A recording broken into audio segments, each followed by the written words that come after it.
les meilleures vidéos pour vous gratuitement. Abonnez-vous et cliquez sur la cloche. Des cadeaux pour tous les abonnés.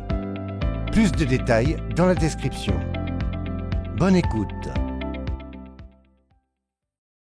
Vous êtes-vous jamais dit « Comment pourrais-je être plus utile à mes semblables ?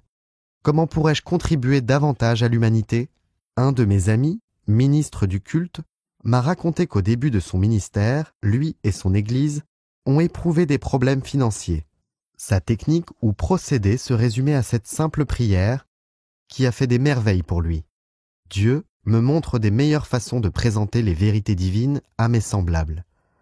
L'argent s'est mis à couler à flot. En quelques années, l'hypothèque a été remboursée et il n'a plus jamais eu de souci d'argent. En écoutant ce chapitre, vous avez appris que les sentiments, humeurs et croyances intimes de l'homme contrôlent et gouvernent toujours son monde extérieur.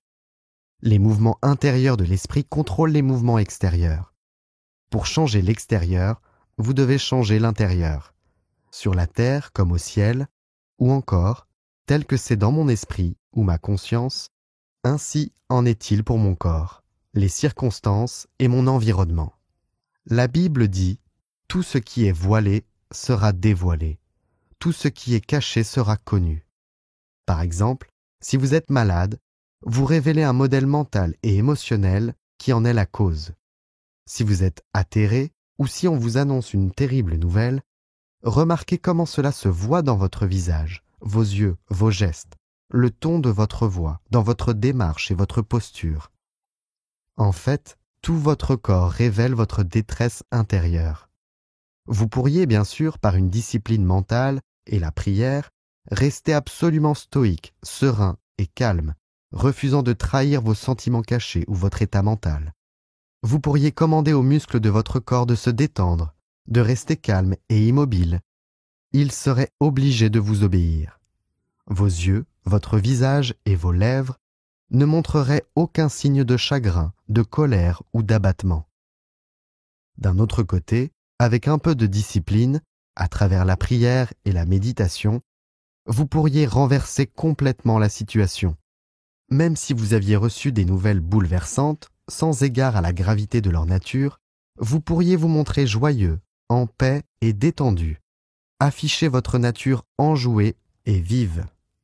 Personne ne saurait jamais que vous venez de recevoir des nouvelles catastrophiques.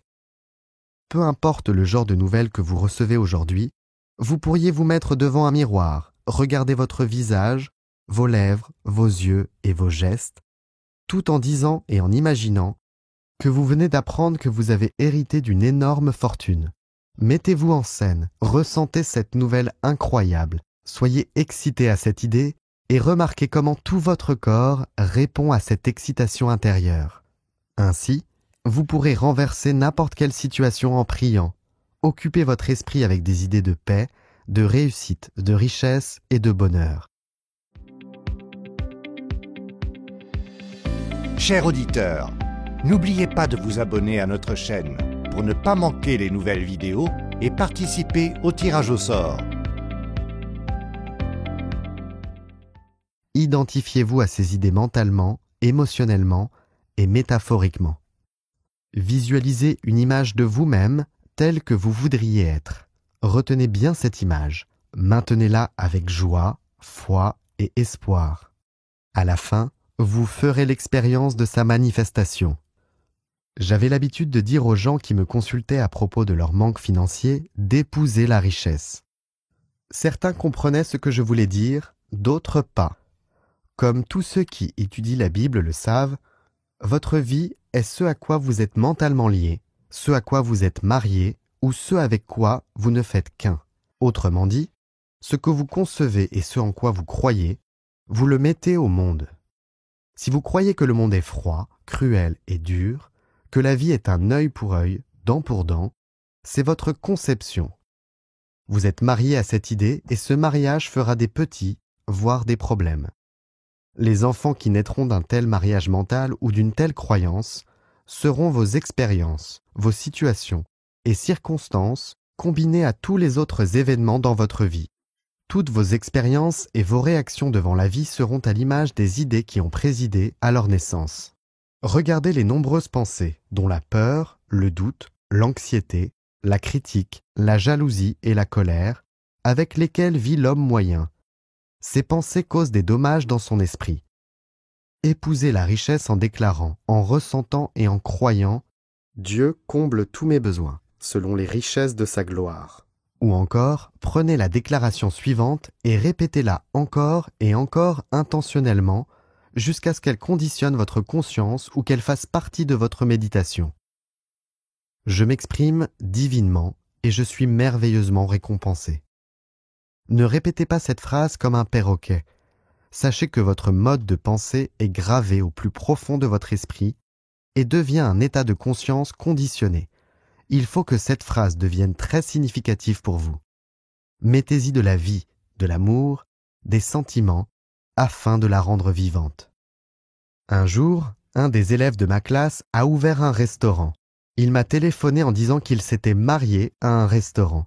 Il voulait dire qu'il avait la ferme intention de réussir, d'être diligent et persévérant et de voir prospérer son affaire. La mariée de cet homme, son mental, était sa croyance dans la réalisation de son désir ou souhait. Indenciez-vous à votre objectif de vie et cessez vos mariages mentaux avec la critique, la réprobation, la colère, la peur et l'inquiétude. Occupez-vous de l'idéal que vous vous êtes fixé en étant rempli de foi et de confiance en l'inévitable loi de la prospérité et de la réussite. Vous n'arriverez à rien en aimant votre idéal pendant 1 minute et en le reniant la minute suivante. C'est comme de mélanger l'acide et l'ammoniac et d'obtenir une substance inerte. En suivant la voie royale de la richesse, vous devez être fidèle à l'idéal que vous vous êtes fixé, votre marié. Nous espérons que vous avez aimé cette vidéo. N'oubliez pas de participer au tirage au sort. Abonnez-vous à la chaîne, laissez un commentaire et cliquez sur « J'aime » sous la vidéo.